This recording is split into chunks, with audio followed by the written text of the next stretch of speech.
जय जगन्नाथ पिला माने समस्त को आज वीडियो को स्वागत। तुम साहित्य बहिर पाठ 10 भरतଙ୍କ चित्रकूट यात्रा चैप्टर 2 प्रश्न उत्तर गुड़िक आलोचना करने। एक नंबर निम्नलिखित प्रश्न गुड़िकर ठीक उत्तर पाखरे तारा चिन्ह देवा। तार पिला माने ठीक उत्तर पाखरे तारा चिन्ह देवा। क भरत श्रृंगबेरपुर रे काहाकू भेटिथिले?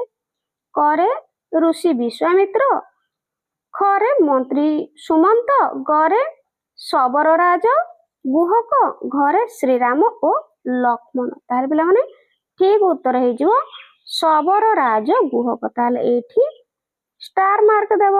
बुझिला। नेक्स्ट आगु को जिबा। ख भरत कौन सज करी श्रीरामଙ୍କ संधान रे जिबा पई प्रस्तुत हेले? ताले संभाव्य उत्तर गुडी को देखो। हाथी घोड़ा सज करी सैन्य समांत को एटी पिला माने समांत को ने सामंत को हला सैन्य सामंत को सज करी चतुरंग बल सज करी ना अयोध्यावासी को सज करी? ताले एटी ठीक उत्तर पिला माने चतुरंग बल सज करी। ताले एटी स्टार चिन्ह देबो हला। गरे सैन्य मानक पाद ध्वनि रे कोन उडिला? ताले संभाव्य उत्तर गुडी को पत्र गुडी को उडिला ना पताका उडिला ना धूली पटल उडिला ना गोड़ी माटी उडिला? ताहले पिला माने एडी शेषर अछि कोन गोड़ी माटी उडिला। ताहले ए संभाव्य उत्तर गुडी को मध्यरु ठीक उत्तर हे जवा धूली पटल उडिला। ताहले एठी स्टार मार्क देबो। घ भरत शत्रुघ्न सैन्य सामंत नै कोन करबा को आसुछंती बोली लक्ष्मण भाई श्रीराम को कहिले?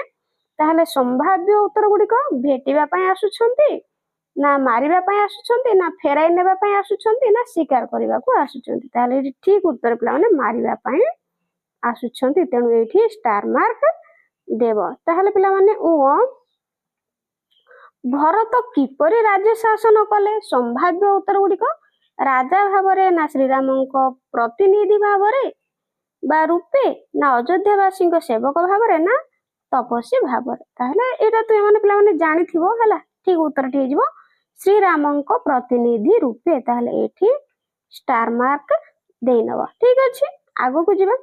देखिया कोन प्रश्न अछि। ताहले मिली मिसी जोड़ीबा। मिली मिसी जोड़ीबा। ताहले निम्न रे पाठर किछि वाक्य क स्तंभ रे दिया जायछि, ख स्तंभ रे एही वाक्य गुडीकर अर्थ बा प्रसंग दिया जायछि। ताहले क रे पिला माने किछि वाक्य दिया जायछि हला। ख रे सेही वाक्य गुडीकर अर्थ बा प्रसंग दिया जायछि। ताहले बुझी विचारी क स्तंभर वाक्य सह ख स्तंभर अर्थ बा प्रसंगटी को रेखा टाणी जोड़। ताहले एठी आमे क स्तंभ सहित ख स्तंभ को रेखा टाणी के कोन करबा जोड़ीबा। ताहले एक रे देखो देछि भरत ओ शत्रुघ्न रथ रे बसिले, सुमंत रथ चलाइले। ताहर पिला माने एठी ठीक उत्तर पिला माने टिके तळु को आसो एठी जानि परिबो हला। छोटो कर दोछि सुविधा हेबो। एठी देखो एठी तुम माने 11 टाणी नबो 3 सहित। ठीक अछि। तो भरत और शत्रुघ्न रथ रे बसी श्रीराम लक्ष्मण और सीता को खोजिबा को बाहरी श्रृंगबेरपुर रे पहुंचिले। ठीक अछि। एठी तुम माने जोड़ी नेबो। नेक्स्ट देखो 2 रे देछि भरत मुनि को प्रणाम करी तांको आगमनर कारण जणाइले। ताहले एठी पिला माने तुम माने जोड़ीबो। एठी टिके तळु पळे आसो एठी 4 अछि हला। 2 सहित 4 को जोड़ीबो। जे भरत श्रीराम को खोजिया पई भरद्वाज मुनि को आश्रम रे पहुंचले और निजर मनर कथा जणाइले। मुनि तांको बाट बताइ देले। बुझियला। नेक्स्ट देखो 3 रे भरत कहिले अयोध्या को फेरी जाई राज सिंहासन रे बस, आमे तुमरो सेवा करी अन्य धन्य पिला माने हला। एठी धन्य हेबु। ताहले एठी देखो आमे जोड़ीबा 3 को पिला माने एठी जोड़िबो 1 सहित। ठीक अछि। देखो एठी 3 को जोड़िबो 1 सहित। भरत श्रीराम को पाद तळे पड़ी कहिले आपण होचंती अयोध्यार राजा, आपण राज सिंहासन रे बसंतु, आमे 4 भाई तुमरो सेवा करिवु, आपण फेरी चलंतु। ठीक अछि। एकता भरत श्रीराम को कहिले। नेक्स्ट पिला माने 4 नंबर पॉइंट रे अछि देखो पादुका दुईटी को सिंहासन रे रखी श्रीरामंकर ବା ରାମଙ୍କର ପ୍ରତିନିଧି ରୂପେ ରାଜ୍ୟ ଶାସନ କଲେ। ତାହେଲେ ଏଇଟା ପିଲାମାନେ ଯୋଡ଼ିବ 4ଟାକୁ 2 ସହିତ ଯୋଡ଼ିବ। ଠିକ ଅଛି, ଏଇଠି ଦେଖ 2 ସହିତ। ଶ୍ରୀରାମ ପିତୃ ସତ୍ୟ ପାଳନରୁ ବିଚ୍ୟୁତ ହେଲେ ନାହିଁ। ଭରତ ରାମଙ୍କ ପ୍ରଦତ୍ତ ପାଦୁକାକୁ ସିଂହାସନରେ ରଖି ଶ୍ରୀରାମଙ୍କ ପ୍ରତିନିଧି ଭାବେ ତପସ୍ୱୀ ବେଶରେ ରାଜ୍ୟ ଶାସନ କରିବାକୁ ସମ୍ମତ ହେଲେ। ଏମିତି ପିଲାମାନେ ତୁମେ ଯୋଡ଼ି ନେବ ଗାରଟା ଆଣିକି। ଠିକ ଅଛି, ତାପରେ ଦେଖ ବାକ୍ୟ ଗୁଡ଼ିକର ଆଲୋଚନା। ତାହେଲେ ନିମ୍ନରେ ପାଠ ମଧ୍ୟରୁ କିଛି ବାକ୍ୟ ଦିଆଯାଇଛି, ଏଗୁଡ଼ିକୁ ଧ୍ୟାନ ସହକାରେ ପଢ଼ ଓ ତୁମ ବିଚାରରେ ଏହାକୁ ଅର୍ଥ ପ୍ରକାଶ କରି ସାଙ୍ଗମାନଙ୍କ ସହିତ ଆଲୋଚନା କର। ତାହେଲେ ପ୍ରଶ୍ନ କରେ ଦେଇଛି, ସିଂହାସନରେ ତୁମେ ବସିବା କଥା, ତାହା ପାଇଁ ତୁମେ ହିଁ ଉପଯୁକ୍ତ। ଠିକ ଅଛି, ତାହେଲେ ଏହାକୁ ଲେଖିବା ଏହାର ଉତ୍ତର। ତାହେଲେ ପିଲାମାନେ ଉତ୍ତର ଲେଖିବ ସିଂହାସନରେ ... ଉପଯୁକ୍ତ। ଉକ୍ତ ଗଦ୍ୟାଂଶଟି ଅଷ୍ଟମ ଶ୍ରେଣୀ ସାହିତ୍ୟ ସୁରଭି ପୁସ୍ତକର ଭରତଙ୍କ ଚିତ୍ରକୂଟ ଯାତ୍ରା ପ୍ରବନ୍ଧରୁ ଉଦ୍ଧୃତ। ଏଠାରେ ଲେଖକ ଅଯୋଧ୍ୟାର ରାଜସିଂହାସନରେ ବସିବାକୁ ରାମଚନ୍ଦ୍ର ହିଁ ଉପଯୁକ୍ତ ବ୍ୟକ୍ତି ବୋଲି ଭରତଙ୍କ ଉକ୍ତିକୁ ପ୍ରକାଶ କରିଛନ୍ତି। ରାମଚନ୍ଦ୍ର ଅଯୋଧ୍ୟାର ରାଜସିଂହାସନରେ ବସିବାକୁ ସ୍ଥିର ହୋଇଥିଲେ, ମାତ୍ର ରାଜରାଣୀ କୈକେୟୀଙ୍କ ଦୁଷ୍ଟ ବୁଦ୍ଧି ଯୋଗୁଁ ସେ ପିତୃସତ୍ୟ ପାଳନ କରି 14 ବର୍ଷ ବନବାସରେ ଗମନ କଲେ ବା ବନଗମନ କଲେ।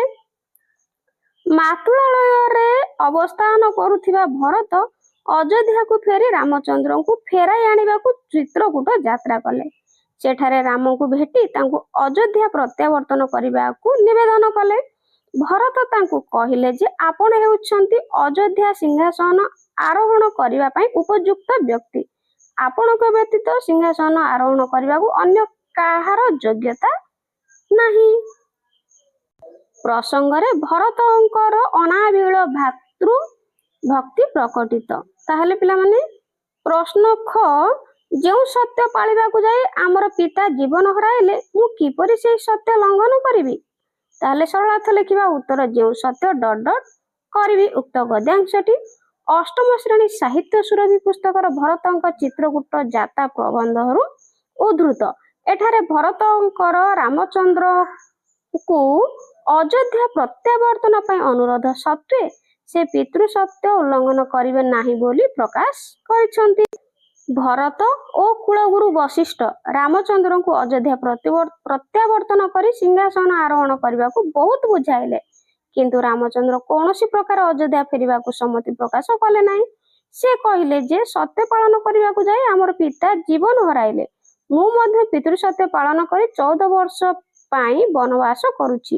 ମୁଁ ଏ ସତ୍ୟ ଲଙ୍ଘନ କଲେ ପିତାଙ୍କର ଆତ୍ମା ଶାନ୍ତି ଲାଭ କରିବ ନାହିଁ। ମୁଁ ଅବଶ୍ୟ 14 ବର୍ଷ ବନବାସ ପୂରଣ କରି ଅଯୋଧ୍ୟାକୁ ଫେରିବି। ତାହେଲେ ପ୍ରସଙ୍ଗରେ ରାମଚନ୍ଦ୍ରଙ୍କର ସତ୍ୟନିଷ୍ଠା ପ୍ରକାଶ ପାଇଛି। ଗ, ତାହେଲେ ତୁମେ ମୋର ପ୍ରତିନିଧି ରୂପେ ରାଜ୍ୟ ଶାସନ କର। ଉତ୍ତର ତାହେଲେ ... ଶାସନ କର। ଉକ୍ତ ଗଦ୍ୟାଂଶଟି ଅଷ୍ଟମ ଶ୍ରେଣୀ ସାହିତ୍ୟ ସୁରଭି ପୁସ୍ତକର ଭରତଙ୍କ ଚିତ୍ରକୂଟ ଯାତ୍ରା ପ୍ରବନ୍ଧରୁ ଉଦ୍ଧୃତ। ଏଠାରେ ଲେଖକ ଭରତଙ୍କୁ ତାଙ୍କର ପ୍ରତିନିଧି ରୂପେ ଶାସନ କାର୍ଯ୍ୟ କରିବାକୁ ରାମଚନ୍ଦ୍ରଙ୍କ ଉକ୍ତିଟିକୁ ପ୍ରକାଶ କରିଛନ୍ତି। ରାମଚନ୍ଦ୍ରଙ୍କ ବନବାସ ସମୟରେ ଭରତ ମାମୁଁ ଘରେ ଥିଲେ ଓ ବନବାସ ସମ୍ବାଦ ପାଇଁ ବିଶେଷ ମର୍ମାହତ ହେଲେ। ସେ ଚିତ୍ରକୂଟ ଯାତ୍ରା କରି ଅଯୋଧ୍ୟା ଫେରି ଆସିବାକୁ ରାମଙ୍କୁ ବହୁ ଅନୁରୋଧ କଲେ। ରାମଚନ୍ଦ୍ର ପିତୃସତ୍ୟ ଉଲ୍ଲଂଘନ କରି ବନବାସରୁ ଓହରିବେ ନାହିଁ ବୋଲି କହିଲେ। ଭରତଙ୍କୁ ସିଂହାସନରେ ବସି ରାଜକର୍ମ ପାଳନ କରିବାକୁ କହିଲେ। ଏହା ଶୁଣି ଭରତ ରାମଙ୍କୁ କହିଲେ, ଅଯୋଧ୍ୟାର ସିଂହାସନ ଆରୋହଣ କରିବାକୁ ଅନ୍ୟ କାହାର ଯୋଗ୍ୟତା ନାହିଁ। ମୋ ପରି ଅଧମର ସେଥିପାଇଁ ଯୋଗ୍ୟତା ନାହିଁ। ଉଭୟ ନିଜ ଜିଦରେ ଅଟଳ ରହିବାକୁ ରାମଚନ୍ଦ୍ର ଭରତଙ୍କୁ ତାଙ୍କର ପ୍ରତିନିଧି ରୂପେ ରାଜ୍ୟ ଶାସନ କରିବାକୁ କହିଲେ। ଭରତ ଅତି ଦୁଃଖରେ ସମ୍ମତି ପ୍ରକାଶ କରିଥିଲେ। ରାମଚନ୍ଦ୍ରଙ୍କ ପାଦୁକା ଦୁଇଟିକୁ ମସ୍ତକରେ ଧାରଣ କରି ଅଯୋଧ୍ୟା ପ୍ରତ୍ୟାବର୍ତ୍ତନ କରିଥିଲେ। ରାଜଭୋଗ ତ୍ୟାଗ କରି ବକଳ ପରିଧାନ କରି ଓ ଫଳମୂଳ ଆହାର କରି ରାମଚନ୍ଦ୍ରଙ୍କ ପ୍ରତିନିଧି ରୂପେ ରାଜ୍ୟ ଶାସନ କଲେ। ଭରତଙ୍କ ନିଷ୍କାମ ଭାତୃଭକ୍ତିର ପରାକାଷ୍ଠା ଏଠାରେ ପ୍ରଦର୍ଶିତ ହୋଇଛି। ନେକ୍ସଟ ବୁଝି ବିଚାରି ଲେଖ। ବର୍ତ୍ତମାନ ତୁମେ ଏହି ପାଠଟିକୁ ପୁଣି ଥରେ ଭଲ ଭାବରେ ପଢ ଓ ନିମ୍ନଲିଖିତ ପ୍ରଶ୍ନ ଗୁଡ଼ିକର ଉତ୍ତର ଉପରେ କଣ କରିବ ଆଲୋଚନା କରି ଲେଖ। ତାହେଲେ এই ପ୍ରଶ୍ନ ଗୁଡ଼ିକର ଉତ୍ତର ଲେଖିବା। କ ଭରତ ଶବର ରାଜ ଗୃହକଙ୍କ ଠାରୁ କି ସମ୍ବାଦ ପାଇଲେ? ଉତ୍ତର ଭରତ ଶବର ରାଜ ଗୃହକଙ୍କ ଠାରୁ ସମ୍ବାଦ ପାଇଲେ ଯେ ରାମ ଭରଦ୍ୱାଜ ମୁନିଙ୍କ ଆଶ୍ରମ ବାଟେ ଚିତ୍ରକୂଟକୁ ଯାଇଛନ୍ତି। ଖ ଭରତ କାହିଁକି ତପସ୍ୱୀ ବେଶ ଧାରଣ କରିଥିଲେ? ତାହେଲେ ଉତ୍ତର ଲେଖିବ ଭରତ ରାମଙ୍କୁ ଅଯୋଧ୍ୟା ପ୍ରତ୍ୟାବର୍ତ୍ତନ ଲାଗି ବ୍ୟାକୁଳ ନିବେଦନ କଲେ ମଧ୍ୟ ପିତୃ ସତ୍ୟ ଭଙ୍ଗ କରି ଅଯୋଧ୍ୟା ଫେରିବେ ନାହିଁ ବୋଲି ରାମଚନ୍ଦ୍ର କହିଲେ। ରାମ ଯେତେ ବୁଝାଇଲେ ସୁଦ୍ଧା ଭରତ ରାଜସିଂହାସନରେ ବସିବାକୁ ରାଜି ହେଲେ ନାହିଁ। ରାମ ଭରତଙ୍କୁ ତାଙ୍କର ପ୍ରତିନିଧି ରୂପେ ରାଜ୍ୟ ଶାସନ କରିବାକୁ କହିଲେ। ରାମଙ୍କ ଆଦେଶ ମାନି ତାଙ୍କର ପାଦୁକା ଦୁଇଟିକୁ ମୁଣ୍ଡରେ ଧରି ଶତ୍ରୁଘ୍ନ ମନ୍ତ୍ରୀଗଣ ଓ ସୈନ୍ୟମାନଙ୍କ ସହିତ ଅଯୋଧ୍ୟାକୁ ଫେରି ଆସିଲେ। ପିତୃ ସତ୍ୟ ପାଳନ କରିବାକୁ ସତ୍ୟବୋଧ ନ ହୋଇଥିଲେ ସୁଦ୍ଧା ସେ ମସ୍ତକରେ ଜଟା ଧାରଣ କଲେ, ବକଳ ପିନ୍ଧିଲେ ଓ ଫଳମୂଳ ଖାଇଲେ। ସମସ୍ତ ରାଜସୁଖ ତ୍ୟାଗ କରି ରାମଙ୍କ ଭଳି ତପସ୍ୱୀ ଜୀବନ ଯାପନ କରିବାକୁ ଲାଗିଲେ। ଗ ଶ୍ରୀରାମ କେଉଁ ସତ୍ୟ ଲଙ୍ଘନ କରିପାରିବେ ନାହିଁ ବୋଲି ଭରତଙ୍କୁ କହିଥିଲେ? ଉତ୍ତର ପିତୃ ସତ୍ୟ ଲାଗି 14 ବର୍ଷ ବନବାସ ପାଳିବା ସତ୍ୟକୁ କେବେ ଲଙ୍ଘନ କରିପାରିବେ ନାହିଁ ବୋଲି ଶ୍ରୀରାମ ଭରତଙ୍କୁ କହିଥିଲେ। ଘ ଭରତ ଓ ଶତ୍ରୁଘ୍ନଙ୍କ ସହିତ ସୈନ୍ୟ ସାମନ୍ତଙ୍କୁ ଦେଖି ଲକ୍ଷ୍ମଣଙ୍କ ମନରେ କି ଧାରଣା ସୃଷ୍ଟି ହେଲା? ତାହେଲେ ଉତ୍ତର ଲେଖିବ ପିଲାମାନେ। ଭରତ ଓ ଶତ୍ରୁଘ୍ନଙ୍କ ସହିତ ସୈନ୍ୟ ସାମନ୍ତ ମାନଙ୍କୁ ଦେଖି ଲକ୍ଷ୍ମଣ ଭାବିଲେ ବୋଧହୁଏ ଭରତ ରାଜ୍ୟ ଅଧିକାର କରି ମଧ୍ୟ ସନ୍ତୁଷ୍ଟ ନୁହନ୍ତି, ତେବେ ସେମାନଙ୍କୁ ବଧ କରିବା ପାଇଁ ସୈନ୍ୟ ସାମନ୍ତ ନେଇ ଆସୁଛନ୍ତି। ନେକ୍ସଟ ପିଲାମାନେ ଅନୁମାନ ଓ କଳ୍ପନା। କ ଗୃହକଙ୍କ ଠାରୁ କେଉଁ ସମ୍ବାଦ ଶୁଣି ଭରତଙ୍କ ଶୋକ ବୃଦ୍ଧି ପାଇଲା? ତୁମେ ଭରତଙ୍କ ସ୍ଥାନରେ ରହିଥିଲେ କଣ କରିଥାନ୍ତ? ଅନୁମାନ କରି ଲେଖ। ଉତ୍ତର ରାମ ଲକ୍ଷ୍ମଣ ଓ ସୀତା ବନର ଫଳମୂଳ ଖାଇ କିପରି ବୃକ୍ଷ ମୂଳେ ଶୋଇଥିଲେ ସେହି ସ୍ଥାନଟିକୁ ଗୃହକ ଭରତଙ୍କୁ ଦେଖାଇଥିଲେ। ଏହି ସମ୍ବାଦ ଶୁଣି ଭରତଙ୍କ ଶୋକ ବୃଦ୍ଧି ପାଇଲା। ତାହେଲେ ପିଲାମାନେ ପ୍ରଶ୍ନ ପଚାରିଛି ଯେ ତୁମେ ଭରତଙ୍କ ସ୍ଥାନରେ ରହିଥିଲେ କଣ କରିଥାନ୍ତ? ତୁମ ଭାଇ ଭାଉଜ ହେଲା ଯେତେବେଳେ ବଣର ଫଳମୂଳ ଖାଉଛନ୍ତି ଆଉ ତଳେ ଶୋଉଛନ୍ତି ବୃକ୍ଷ ମୂଳେ, ତ ସେଇ ସମ୍ବାଦ ଶୁଣିଥିଲେ ତୁମେ କଣ କରିଥାନ୍ତ? ତ ଏଠି ତୁମର ମତାମତ ଆଉ ଟିକେ ତୁମେ ମାନେ ଲେଖିବ। ତୁମେ ଦୁଃଖ ପ୍ରକାଶ କରିଥାନ୍ତ ହେଲା, ଯେମିତିକି ଲେଖିବ ଏଠି ମୁଁ ଦୁଃଖ ପ୍ରକାଶ କରିଥାନ୍ତି ହେଲା, ଦୁଃଖ ପ୍ରକାଶ କରିବି ହେଲା, ଏମିତି ଲେଖି ନବ। ବା ଆଉ କିଛି ମଧ୍ୟ ଚାହିଁଲେ ଏଠି ତୁମେ ମାନେ ଲେଖିପାରିବ ହେଲା, ଯେମିତିକି ସେମାନଙ୍କୁ ଘରକୁ ଫେରେଇ ଆଣିବା ପାଇଁ ଚେଷ୍ଟା କରିଥାନ୍ତି, ଏମିତି ଲେଖିପାରିବ ହେଲା। ଖ ଭାଇକୁ ଭେଟିଲେ ମନରେ କି ଭାବନା ସୃଷ୍ଟି ହେବ?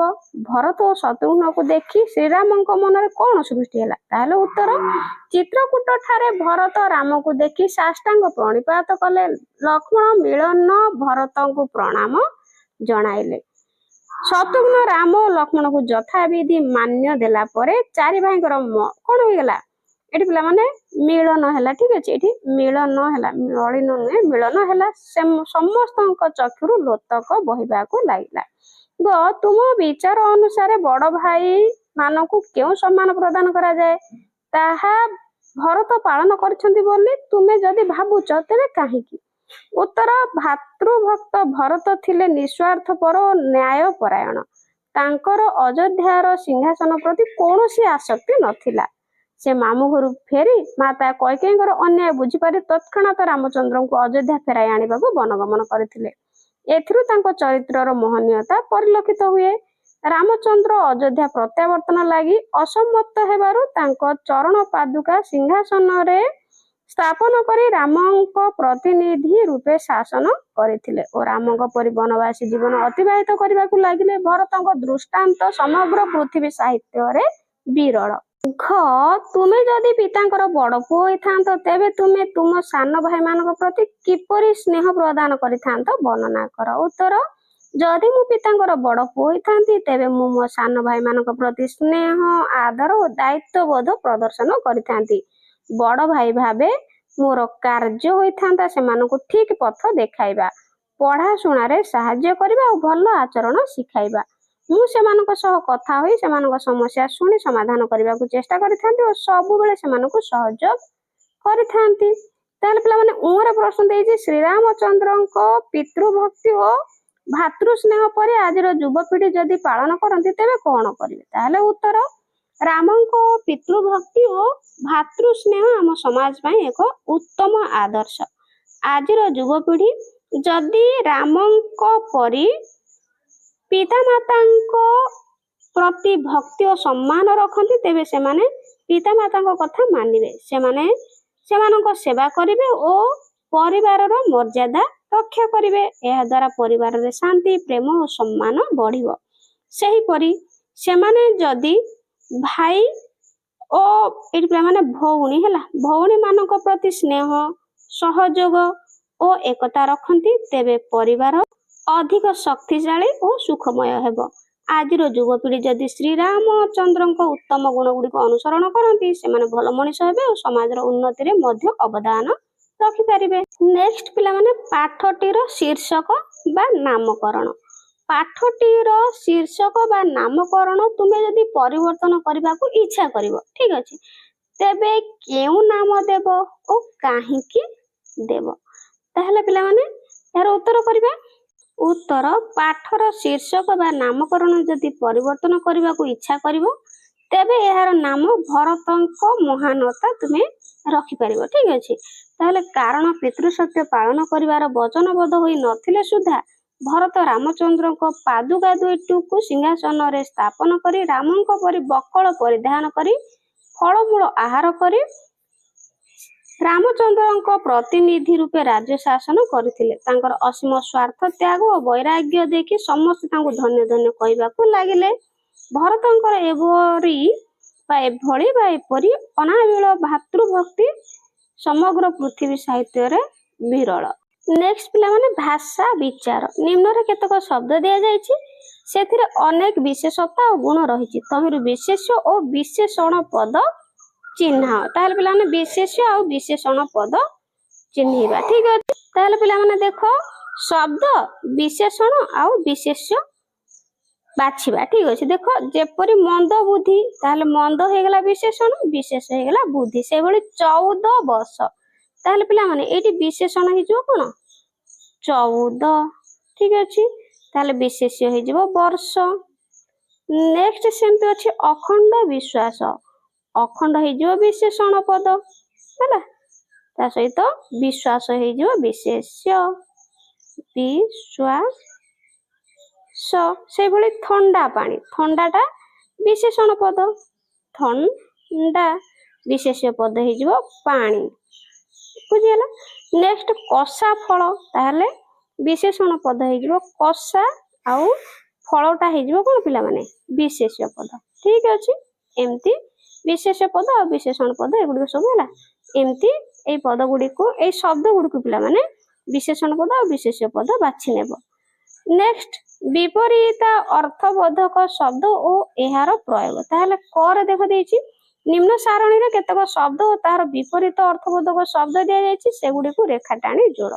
ତାହେଲେ ଶବ୍ଦ ସହିତ ବିପରୀତ ଅର୍ଥବୋଧକ ଶବ୍ଦକୁ କଣ କରିବା, ଏଇଠି ଗାର ଟାଣିକି ଯୋଡ଼ି ନେବା। ଖରେ ପଚାରିଛି ଉପର ଲିଖିତ ଶବ୍ଦ ଗୁଡ଼ିକୁ ବ୍ୟବହାର କରି ବାକ୍ୟ ଗଠନ କରିବା। ତାହେଲେ ଆଗେ ପ୍ରଥମେ ବିପରୀତ ଅର୍ଥବୋଧକ ଶବ୍ଦ ସହିତ ଗାର ଟାଣିକି ଯୋଡ଼ିବା, ତାପରେ ସେଇ ଶବ୍ଦ ଗୁଡ଼ିକୁ ନେଇକି ଆମେ ବାକ୍ୟ ଗଠନ କରିବା, ଠିକ ଅଛି। ତାହେଲେ ଦେଖ ଏକରେ ଦେଇଛି ଦୁର୍ଗମ, ତାହେଲେ ଦୁର୍ଗମର ବିପରୀତ ହେଇଯିବ କଣ ସୁଗମ ହେଲା, ଏଇଠି ଲାଷ୍ଟ 10 ସହିତ ଯୋଡ଼ି ନେବ। ନେକ୍ସଟ 2ରେ ଦେଇଛି ଆଗମନ, ତାହେଲେ ଆଗମନ ଏଇଠି ପ୍ରତ୍ୟାଗମନ ହେଲା। ନେକ୍ସଟ ସନ୍ତୁଷ୍ଟ, ସନ୍ତୁଷ୍ଟର ଏଇଠି ଦେଖ ଅସନ୍ତୁଷ୍ଟ। ଆନନ୍ଦ, ଆନନ୍ଦର ବିଷାଦ ହେଲା। ଭୁଲ, ତାହେଲେ ଭୁଲର ପିଲାମାନେ କଣ ଠିକ। ତାପରେ ମିଳନ, ମିଳନର ବିଚ୍ଛେଦ। ଦୁଃଖ, ଦୁଃଖର ସୁଖ। ମୃତ୍ୟୁ, ମୃତ୍ୟୁର ଜନ୍ମ। ସାର୍ଥକ, ନିରର୍ଥକ। ସ୍ୱୀକାର, ଅସ୍ୱୀକାର। ତାହେଲେ ଏ ଯୋଉ ଶବ୍ଦ ଗୁଡ଼ିକ ଆମେ କଣ କଲେ ବିପରୀତ ଅର୍ଥବୋଧକ ଶବ୍ଦ ସହିତ ଯୋଡ଼ିଲେ, ତାହେଲେ ତାକୁ ଲଗେଇକି ଆମେ ବାକ୍ୟ ଗଠନ କରିବା। ତାହେଲେ ପିଲାମାନେ ଏଇ ଶବ୍ଦ ଗୁଡ଼ିକ ସହିତ କ'ଣ କଲେ, ବିପରୀତ ଅର୍ଥବୋଧକ ଶବ୍ଦକୁ ଆମେ କ'ଣ କଲେ, ଯୋଡ଼ିଲେ। ବର୍ତ୍ତମାନ ଏଇ ଶବ୍ଦ ଗୁଡ଼ିକୁ ନେଇକି ଆମେ ବାକ୍ୟ ଗଠନ କରିବା, ଯେମିତିକି ଦୁର୍ଗମ, ଆଗମନ, ସନ୍ତୁଷ୍ଟ, ଆନନ୍ଦ, ଭୁଲ, ମିଳନ, ଦୁଃଖ, ମୃତ୍ୟୁ, ସାର୍ଥକ ଆଉ ସ୍ୱୀକାର। এই ଶବ୍ଦ ଗୁଡ଼ିକୁ ନେଇକି ବାକ୍ୟ ଗଠନ କରିବା। ଏଇଠି ଦେଖ ପିଲାମାନେ ଖରେ ଦେଇଛି, ଉପର ଲିଖିତ ଶବ୍ଦ ଗୁଡ଼ିକୁ ବ୍ୟବହାର କରି ବାକ୍ୟ ଗଠନ କର। ଠିକ ଅଛି। ତାହେଲେ ପ୍ରଥମ ପିଲାମାନେ ଦୁର୍ଗମ। ବନବାସ ସମୟରେ ପାଣ୍ଡବମାନେ ବହୁ ଦୁର୍ଗମ ପଥ ଅତିକ୍ରମ କରିଥିଲେ। ଆଗମନ, ମୁଖ୍ୟ ଅତିଥିଙ୍କ ଆଗମନକୁ ସମସ୍ତେ ଚାହିଁ ବସିଛନ୍ତି। ସନ୍ତୁଷ୍ଟ, ଭରତ ରାଜ୍ୟ ଅଧିକାର କରି ମଧ୍ୟ ସନ୍ତୁଷ୍ଟ ନଥିଲେ ବୋଲି ଲକ୍ଷ୍ମଣ ଭାବିଲେ। ନେକ୍ସଟ, ଆନନ୍ଦ। ରାମଚନ୍ଦ୍ରଙ୍କ ବନବାସ ସମ୍ବାଦ ଶୁଣି ଅଯୋଧ୍ୟାବାସୀଙ୍କ ଆନନ୍ଦ କ୍ରନ୍ଦନରେ ପରିଣତ ହେଲା। ଭୁଲ। ଭୁଲ ଉତ୍ତର ଗୁଡ଼ିକୁ ସଂଶୋଧନ କରିବାକୁ ଶିକ୍ଷକ ଛାତ୍ରଛାତ୍ରୀମାନଙ୍କୁ କହିଲେ। ମିଳନ। ମିଳନ ଓ ବିଚ୍ଛେଦ ସଂସାରର ନିୟମ। ଦୁଃଖ। ରାମ, ଲକ୍ଷ୍ମଣ ଓ ସୀତା ବଣର ଫଳମୂଳ ଖାଇ ବୃକ୍ଷ ମୂଳେ ଶୋଉଥିବା କଥା ଶୁଣି ଭରତ ଦୁଃଖ ଅନୁଭବ କଲେ। ତାପରେ ମୃତ୍ୟୁ। ମୃତ୍ୟୁ ଜୀବନର ଅନିବାର୍ଯ୍ୟ ସତ୍ୟ। ସାର୍ଥକ। ପରୋପକାର କଲେ ମନୁଷ୍ୟ ଜନ୍ମ ସାର୍ଥକ ହୁଏ। ନେକ୍ସଟ, ସ୍ୱୀକାର। ତାହେଲେ ସ୍ୱୀକାର ପିଲାମାନେ, ପିଲାଟି ନିଜ ଭୁଲକୁ ସ୍ୱୀକାର କଲା। ଠିକ, ତୁମେ ଲେଖିଥିବା ଉତ୍ତରଟି ଠିକ। ବିଚ୍ଛେଦ। ମିଳନ ଓ ବିଚ୍ଛେଦ ସଂସାରର ନିୟମ। ସୁଖ। ପରିବାର ସହିତ ସମୟ କାଟିଲେ ମନରେ ସୁଖ ମିଳେ। ଜନ୍ମ। ମହାତ୍ମା ଗାନ୍ଧୀଙ୍କ ଜନ୍ମ ଭାରତରେ ହୋଇଥିବାରୁ ଆମେ ଗର୍ବିତ। ନେକ୍ସଟ, ନିରର୍ଥକ। ନିରର୍ଥକ କଥାରେ ସମୟ ନଷ୍ଟ କରିବା ଉଚିତ ନୁହେଁ। ଅସ୍ୱୀକାର। ଅନ୍ୟାୟ କାର୍ଯ୍ୟକୁ ସମସ୍ତେ ଅସ୍ୱୀକାର କରିବା ଉଚିତ। ବିଷାଦ। ଶିକ୍ଷକଙ୍କ ଅବସର ସମ୍ବାଦ ଶୁଣି ଛାତ୍ରଛାତ୍ରୀମାନେ ବହୁତ ବିଷାଦ ଅନୁଭବ କଲେ। ନେକ୍ସଟ, ଅସନ୍ତୁଷ୍ଟ। ପ୍ରଧାନ ଶିକ୍ଷକଙ୍କ ନିଷ୍ପତ୍ତିରେ ଅନେକ ଛାତ୍ର ଅସନ୍ତୁଷ୍ଟ ହେଲେ। ପ୍ରତ୍ୟାଗମନ। ଦୀର୍ଘ ଯାତ୍ରା ପରେ ସେ ନିଜ ଗାଁକୁ ପ୍ରତ୍ୟାଗମନ କଲା। ସୁଗମ। ତାହେଲେ ସୁନ୍ଦର ରାସ୍ତା ନିର୍ମିତ ହେବା ଫଳରେ ଗ୍ରାମରୁ ସହରକୁ ଯାତାୟାତ ସୁଗମ ହୋଇଛି। ତାହେଲେ ପିଲାମାନେ ତୁମମାନଙ୍କ ପାଇଁ ପ୍ରଶ୍ନ ଗୁଡ଼ିକ ଏଠି ସରିଯାଇଛି ହେଲା। ଆଶା କରୁଛି ଭିଡ଼ିଓଟି ହେଲ୍ପଫୁଲ୍ ହେଇଥିବ। ଚ୍ୟାନେଲରେ ନୂଆ ଥିଲେ ଚ୍ୟାନେଲକୁ ଲାଇକ୍, ସେୟାର ଆଉ ସବସ୍କ୍ରାଇବ କରିବା ପାଇଁ ଜମାରୁ ଭୁଲିବନି। ତ ପିଲାମାନେ ବହୁତ ଭିଡ଼ିଓ ଦେଖୁଛ ହେଲେ ସବସ୍କ୍ରାଇବ କରୁନ, ଗୋଟେ ସେକେଣ୍ଡ ଲାଗିବ, ସବସ୍କ୍ରାଇବ କରିଦିଅ ଚ୍ୟାନେଲକୁ ଆଉ ଭିଡ଼ିଓକୁ ଗୋଟେ ଲାଇକ୍। ଏହାପରେ ତୁମମାନଙ୍କୁ କେଉଁ ଟପିକର ପ୍ରଶ୍ନ ଉତ୍ତର ଦରକାର ମୋତେ କମେଣ୍ଟରେ ନିଶ୍ଚୟ ଜଣାଇବ। Thank you.